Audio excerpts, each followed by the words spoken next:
안녕하십니까 여러분, 디자인 선생님 최진욱입니다. 자, 오늘 디자인 시간에는 여러분들하고 음료병 상표 디자인에 대해서 공부를 해보도록 하겠습니다. 자, 선생님이 여러분들한테 음료 상표 디자인 작품 구상 계획서를 나눠드렸습니다. 이 내용을 여러분들이 참고를 하시고요. 그 다음에 선생님 설명을 듣고 작품에 임해주시면 고맙겠습니다. 자, 이 수업은 40분씩 총 4시간이 소요될 예정입니다. 여러분들이 4시간 동안 작업을 즐겁게 하시고 최종 결과물은 실제 음료병으로 착각할 만큼 멋진 작품이 만들어지기를 바랍니다. 예. 선생님, 여러분들 이해를 돕기 위해서 마트에서 몇 가지 형태의 음료병을 준비를 해봤습니다. 이 내용들을 한번 여러분들이 좀 살펴보시고요. 우리가 어떤 내용에 비중을 두고 작업을 진행을 해야 될지 여러분들이 머릿속에 자기 작품을 어떻게 할지 좀 그려보고 구상을 하면서 설명을 드리면 좋을 것 같습니다. 자, 먼저 우리에게 너무나도 친숙한 형태의 병이죠. 코카콜라 병입니다. 자, 여러분들이 이 상표를 보면서 유심히 봐야 될 부분들이 있는데요. 바로 이제 이 병의 중간 부분에 붙은 이 부분을 상표 또는 라벨이라고 이야기를 합니다. 이 코카콜라는 미국이 본사죠. 그래서 이 음료의 이름 자체를 영문으로 썼습니다. 영문으로 표기를 했고요. 그 다음에 이 코카콜라의 고유의 색깔, 전문 용어로는 이제 코퍼레이트 컬러라고 이야기를 하는데, 고유의 색깔은 무슨 색깔입니까? 빨간색입니다. 빨간색 바탕에 흰색 글씨를 썼고요. 이 뒷면에 보시면 이 콜라가 갖고 있는 주요 성분 이런 것들이 표기가 되어 있습니다. 이 음료의 특징 내지는 장점 이런 것들이 표현이 됐다라고 볼 수가 있겠죠. 예. 그리고 음료의 색깔 투명한 병에 검은색 계열로 색깔이 표현되어 있습니다. 자, 그 다음에 역시 여러분들한테 굉장히 친숙한 칠성 사이다병입니다. 칠성 사이다. 여기에서 이 음료 상표를 구성하는 데 있어서 제일 중요한 부분은 어떻게 보면 음료의 이름을 표현하는 부분, 이거를 로고 타입이라고 이야기를 합니다. 로고 타입을 줄여서 로고라고 표현을 하는데요. 여기에 보시면 한글로 칠성 사이다, 스트롱 5.0 이렇게 표현이 되어 있고요. 뒷면을 보시면 그대로 영문으로 표현이 되어 있습니다. 그리고 전체적인 디자인의 특징을 살펴보면 칠성이라는 것은 7개의 별을 의미를 하죠. 예, 7개의 별을 의미를 하고, 그래서 과거 칠성 사이다의 상표를 보면 별이 7개가 그려져 있었습니다. 근데 여기에서는 지금 이 바탕에 커다란 별의 형태가 하나가 표기가 되어 있는 것들을 아마 여러분들이 눈으로 확인을 해볼 수가 있겠죠. 예. 그리고 역시 콜라병에서 보여지는 것처럼 이 사이다가 갖고 있는 여러 가지 특징, 그 다음에 제품의 성분 이런 것들이 표현이 되어 있고요. 그 다음에 여기에는 제조회사 이름이 들어가 있습니다. 제조회사 이름이 들어가 있는데 이거 역시 상표를 구성하는 데 있어서 아주 중요한 요소다라고 볼 수가 있겠습니다. 자, 또 한 가지 하늘보리라고 합니다. 하늘보리. 자, 여기에서는 한글을 썼고요. 그 다음에 로고의 색깔은 검은색을 썼습니다. 그 다음에 시원한 청량감을 나타내주기 위해서 푸른색을 쓴 걸로 보여지고요. 그 다음에 이 음료의 주 성분인 보리의 그림이 들어가 있습니다. 보리의 그림이 들어가 있고, 콜라나 사이다병에서 여러분들이 확인을 해봤지만 모델이 없었는데 이 상표에는 음료를 들고 있는 모델이 등장을 합니다. 그러니까 상표를 구성하는 데 있어서 제품의 로고, 음료의 이름만 표현이 되는 경우도 있지만 이렇게 실제로 모델 사진이 적용이 되는 경우도 적지 않다라는 것들 여러분들이 알고 있으면 좋을 것 같고요. 자, 그 다음에 이거는 또 음료 이름이 재밌습니다. 티를 즐기다 해서 티즐이라고 줄여서 티즐이라고 표현을 했습니다. 영문으로 티즐이라고 표현을 했죠. 티라는 것은 차를 얘기를 하는데 이 그림 여기에 보면 유자가 그려져 있습니다. 유자가 그려져 있는 걸로 봐서는 유자차를 의미를 하는 거겠죠. 예, 유자차를 의미를 하는 것 같습니다. 그 다음에 영문과 한글을 같이 혼용해서 표현을 했고요. 역시 뒤쪽으로 이 음료를 전체적으로 설명할 수 있는 내용들이 빼곡하게 적혀져 있습니다. 이거를 여러분들이 상표 디자인하는 데 있어서 전부 다 이거를 쓸 필요는 없고요. 용량 500ml 용량이 들어가 있고요. 그 다음에 역시 제조 회사명이 이렇게 표현이 되어 있습니다. 이 제품의 특징이라고 볼 수 있는 것은 상표가 굉장히 크게 음료병의 거의 한 80% 정도를 가리고 있죠. 예. 자, 그 다음에 우리가 즐겨 마시는 생수입니다. 생수. 예. 여기서도 푸른색 계열을 썼다는 것은 역시 소비자에게 이 물을 사서 마시는 사람에게 시원한 느낌, 청량감을 주기 위해서 우리가 흔히 푸른색 계열의 색상을 많이 사용합니다. 자, 여기 지금 보면 타원형의 형태로 제품에 이름이 들어가 있어요. 한글로 백산수라고 표현이 되어 있죠. 뒤쪽을 봐도 마찬가지입니다. 그 다음에 여기 지금 배경에 들어가 있는 사진을 보면 백두산과 이 천지의 사진이 들어가 있습니다. 그 다음에 여기 또 제조회사 이름이 들어가 있죠. 예, 그렇게 해서 표현이 됐습니다. 또 하나 소개를 시켜줘 볼까요? 예, 이거는 지금 매실 음료인데 아까 그 티즐이라는 음료하고 비슷하죠. 이 상표의 면적이 굉장히 크게 분포가 되어 있습니다. 그 다음에 영문으로 이름이 들어가 있고요. 중요한 것은 매실 사진이 들어가 있습니다. 매실 사진과 그 다음에 매실밭의 풍경을 표현을 한 걸로 보여져요. 그리고 영양 정보, 이 매실 음료가 담고 있는 몇 가지 주요 성분들이 표현이 되어 있습니다. 이런 것들을 여러분들이 좀 유심히 보시고 내가 어떤 상표를 만들 건지 또 어떤 음료의 이름을 만들 건지 이거는 여러분들 아이디어를 총동원을 해서 작품을 진행을 해줘야 되는 겁니다. 자, 유인물을 한번 보시면 선생님이 세 가지 조건을 설명을 해놨습니다. 첫 번째가 내가 표현하고자 하는 음료의 이름은 이거는 여러분들이 실제로 음료 이름을 직접 지어주는 겁니다. 그러니까 기존에 칠성사이다 또는 코카콜라 2% 부족할 때 이런 기존에 마트에서 판매가 되고 있는 음료 이름을 그대로 쓰는 것이 아니라 여러분들이 음료 이름을 새로운 것을 만드는 겁니다. 어렵지 않습니다. 예. 예를 들자면 이런 것들을 생각을 해볼 수도 있겠죠. 우리 엄마가 집에서 우리 가족들의 건강을 위해서 만들어주시는 어떤 특별한 음료가 있다면 그 음료에 이름을 붙여보는 것도 의미가 있을 거다라고 생각이 듭니다. 선생님이 수업을 하면서 여러 가지 다양한 형태의 음료의 이름을 접해봤는데요. 물론 이제 학생들이 다 새롭게 만든 음료입니다. 근데 기억에 나는 것들 좀 소개를 시켜주자면 사이다 이름을 만들었는데요. 사이다, 우리가 흔히 알고 있는 사이다, 칠성사이다 이것을 그대로 쓴 것이 아니고 사이다 이름을 어떻게 만들었느냐면 우리는 사이다를 나누어 마시는 사이다.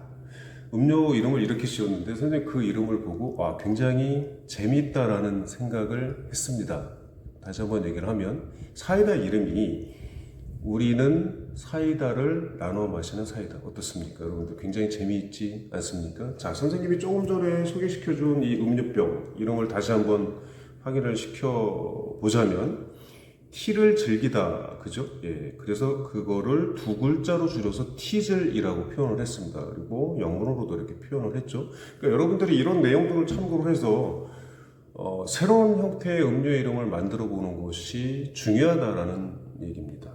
재밌는 것들 얼마든지 많이 나올 수 있을 것 같아요. 자, 그 다음에 두 번째는 그 음료가 갖고 있는 장점, 좋은 점이 무엇일지를 여러분들이 직접 써보는 겁니다. 예. 장점은 2개에서 한 3가지 정도. 선생님이 좀 예를 들어놨죠. 풍부한 비타민 함유 또는 10가지 싱싱한 야채 성분이 들어가 있다. 내지는 피로회복에 좋아요. 이런 간단한 형태의 장점을 여러분들이 생각을 해보고 그것을 상표 디자인을 하는 데 있어서 직접 여러분들이 써보는 겁니다. 그 다음에 3번째, 음료를 만든 회사의 이름도 역시 상표를 구성하는 중요한 요소가 됩니다. 그래서 상표의 어떤 부분에 음료 제조 회사명을 직접 만들어서 넣는 겁니다. 예를 들어서 여러분들이 그냥 여러분들 이름을 따서 그 음료 회사명을 만들어도 좋을 것 같습니다. 선생님 지금 예를 들어놨죠. 프린트해 보시면 선생님 이름이 최진욱인데요. 거기에 진욱이라는 글자를 따서 뭐 진욱 주스, 뭐 진욱 농장, 공공음료, 여러분들 이름을 따서 이런 식으로 음료 회사 이름을 만들어 보면 될 것 같고요. 자, 그 다음에 맨 밑에 보시면 상표 스케치를 할 수 있는 부분이 있습니다. 이 칸에 여러분들이 음료 상표 디자인을 하면 되는 거예요. 스케치를 하는 거고, 이걸 가위로 오려서 붙이는 것은 아니고요. 도화지에 다시 할 겁니다. 이 내용을 여러분들이 도화지에 옮겨 그려서 색깔을 칠하고 음료병에 붙여지는 과정으로 작업을 진행을 해보도록 하겠습니다. 자, 제일 중요한 것은 여러분들이 어떤 음료를 만들 것인지 생각을 해보고요. 뭐 우유를 만들어도 좋고요. 아니면 뭐 청량 음료를 만들어도 좋고, 또 우리나라 뭐 전통 음료 몇 가지 형태들이 있죠. 식혜가 있을 수도 있고요. 식혜, 그 다음에 수정과 이런 것들도 우리나라의 어떤 고유의 전통 음료라고 할 수가 있겠죠. 아니면 뭐 기존에 여러 가지 판매되는 형태의 뭐 과일 주스, 여기에서 새로운 형태의 이름을 여러분들이 만들어 볼 수도 있는 거고, 아까 선생님이 얘기했듯이 여러분들 집에서만 마실 수 있는 어떤 특별한, 또 엄마가 만들어주시는, 또는 뭐 할머니께서 만들어주시는 특별한 음료가 있다면 그 음료에 이름을 붙여서 이번 기회에 디자인을 해보는 것도 의미가 있을 거다라고 생각이 듭니다. 예, 그리고 자, 이번에는 선생님이 수업하면서 그 학생들이 만든 예시 작품을 좀 보여주도록 하겠습니다. 자, 잘 보세요. 여기 지금 보시면 어떻게 이렇게 해야 되나요? 예. 영문으로 팝시라고 쓰여져 있습니다. 팝시라고 쓰여져 있고 그 밑에 콜라라는 한글 글씨로 이제 표현이 되어 있는데요. 바탕색을 보면 노란색과 그 다음에 빨강색, 그리고 이쪽 부분에 파란색, 이렇게 세 가지 색상으로 표현이 됐고요. 자, 이쪽으로 보면 잘 안 보이는 것 같네요. 자, 여기 한글로 팝시라고 글씨가 쓰여져 있고요. 이 옆쪽으로 보면 이 엄지척 그림이 있습니다. 이 엄지척 그림은 그만큼 제품이 우수하다, 좋다라는 의미를 담고 있겠죠. 예, 그리고 시원한 청량감을 주기 위해서 이 물결 모양을 썼어요. 물결 모양을 썼고, 그 다음에 글자, 여기서 잘 보일지 모르겠네요. 예, 보이네요. 자, 콜자고 라자 보면 이 받침과 삐침 부분을 역시 물결 모양으로 표현을 해서 시원한 느낌을 표현하는데 주안점을 둔 디자인이다라고 생각이 됩니다. 자, 그 다음에 또 한 가지 요거를 보여드릴게요. 자, 여기 지금 보시면 은매우유라고 되어 있습니다. 은매우유. 이 우유 이름을 감싸고 있는 것은 타원형 형태로 표현이 됐고요. 그리고 이 뒤쪽을 보면 무늬가 들어가 있는데 젖소의 얼룩무늬가 바로 연상이 됩니다. 젖소의 얼룩무늬가 바로 연상이 되고, 그 다음에 옆쪽으로 이 타원을 따라서 보면 이 음료가 갖고 있는 어떤 저 장점이라고 볼 수가 있겠죠. 신선한 우유. 자, 이 반대쪽으로 보면 마시면 키 커요 라는 형태의 장점을 표현을 해놨습니다. 그리고 밑에 500ml 이렇게 용량을 표기를 했어요. 그 다음에 회사 이름을 쓰는 것도 중요하다라고 이야기를 했죠. 그래서 여러분들이 어떤 음료를 만들 것인지 그 음료 이름을 생각을 해보시고, 두 번째는 그 음료가 갖고 있는 특징, 고유의 특징, 장점을 2개에서 3가지 정도 역시 상표에 표현을 하는 겁니다.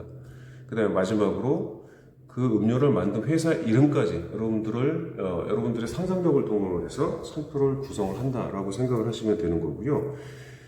자, 선생님이 나눠준 이 종이에 상표를 표현을 하고 이 스케치를 토대로 해서 도화지에 옮겨서 그릴 겁니다.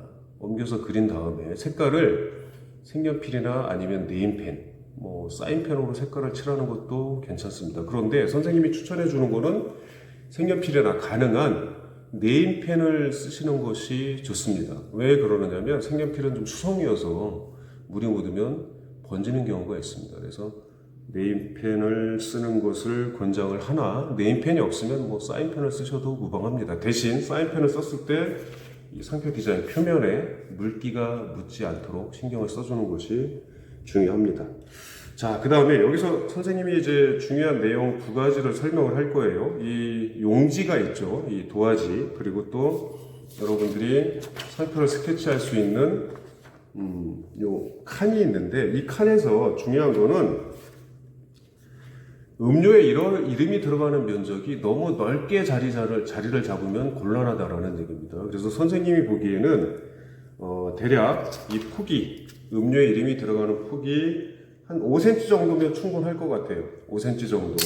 왜 그러느냐면 음료의 이름이 길게 표현이 되면 병에 붙였을 때, 병에 음료의 이름, 상표를 붙였을 때 음료의 이름이 한 번에 익혀지지 않습니다. 그래서 이렇게 붙였을 때 음료의 이름은 이 부분에서 표현이 되는 것이 가장 바람직하겠죠. 이 부분에서 표현이 되는 것이.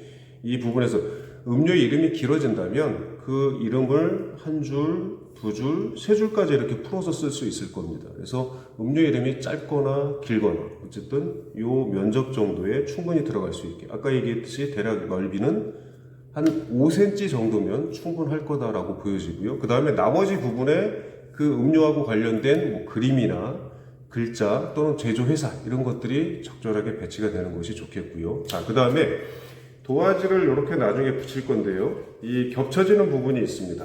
이 겹쳐지는 부분은 여러분들이 미리 연필로 이렇게 표시를 해서 이 겹쳐지는 부분에 뭐 글자나 그림이 들어가는 건 피해줘야 되겠죠. 나중에 이렇게 스카치 테이프로 붙여서 완성을 할 거기 때문에 그 부분들은 여러분들이 특별히 좀 신경을 써서 작업을 진행을 해주는 것이 좋겠습니다.